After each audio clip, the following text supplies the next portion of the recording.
నల్గొండలో అండర్-16 cricket league మ్యాచ్ల ప్రారంభమయ్యాయి. ఈ మ్యాచ్లను మేయర్ బుర్రి చైతన్య శ్రీనివాస్ రెడ్డి ప్రారంభించారు. నల్గొండలో అండర్-16 క్రికెట్ లీగ్ మ్యాచ్లు బుధవారం ప్రారంభమయ్యాయి. యువ క్రికెటర్లలో ప్రతిభను వెలికితీసి రాష్ట్ర స్థాయి పోటీలకు సిద్ధం చెయ్యాలనే లక్ష్యంతో ఈ లీగ్ను నిర్వహిస్తున్నారు. మ్యాచ్ల ప్రారంభ కార్యక్రమానికి జిల్లా క్రికెట్ సంఘాల ప్రతినిధులు, క్రీడా ప్రముఖులు హాజరయ్యారు. ఈ సందర్భంగా మాజీ మున్సిపల్ చైర్మన్ బుర్రి శ్రీనివాస్ రెడ్డి, జిల్లా క్రికెట్ అసోసియేషన్ కార్యదర్శి సయ్యద్ అమీనుద్దీన్, డీకేఎస్ఓ అక్బర్, అసోసియేషన్ సభ్యుడు షరీఫుద్దీన్ తదితరులు పాల్గొని క్రీడాకారులను అభినందించారు.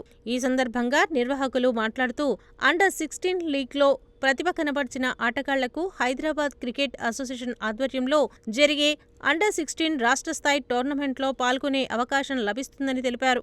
యువ క్రీడాకారులు ఈ అవకాశాన్ని సద్వినియోగం చేసుకుని ఉన్నత స్థాయికి ఎదగాలని ఆకాంక్షించారు. జిల్లాలో క్రికెట్ అభివృద్ధికి ఇటువంటి లీగ్ పోటీలు ఎంతో దోహదపడతాయని, యువ ఆటగాళ్లకు ఇవి మంచి వేదికలుగా నిలుస్తాయని క్రికెట్ సంఘం ప్రతినిధులు పేర్కొన్నారు.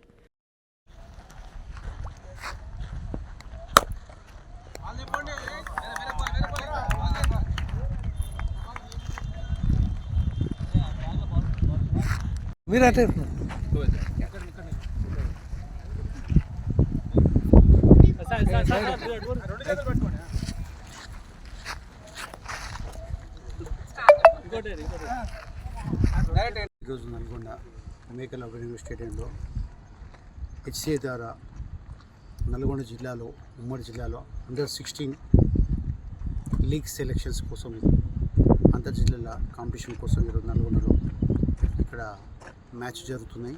అలాగే నల్గొండ జిల్లాలో 4 చోట్ల, ఉమ్మడి నల్గొండ జిల్లా కోదాడు, నల్గొండ, నకరికల్, భువనగిరిలో ఈ సెలక్షన్లో భాగంగా ఇక్కడ చేసిన మేయర్ గారికి, డిఎస్డిఓ గారికి, నల్గొండ జిల్లా క్రికెట్ సెక్రటరీ అమీన్ బాబా గారికి, ప్రెసిడెంట్ షఫీ గారికి, స్థానిక కార్పొరేటర్ ఖలీల్ గారికి, నాగార్జున గారికి, ఇక్కడ వచ్చిన వివిధ ప్రాంతాల నల్గొండ జిల్లా నుంచి వచ్చిన క్రికెట్ ప్లేయర్లకు, మీరు ఇక్కడ వచ్చిన అందరూ మ్యాక్సిమం సెలెక్ట్ కావాలని, మంచిగా మీరు ఇక్కడ నల్గొండ జిల్లాని రిప్రజెంట్ చేయాలని కోరుకుంటూ ఆల్ ద బెస్ట్.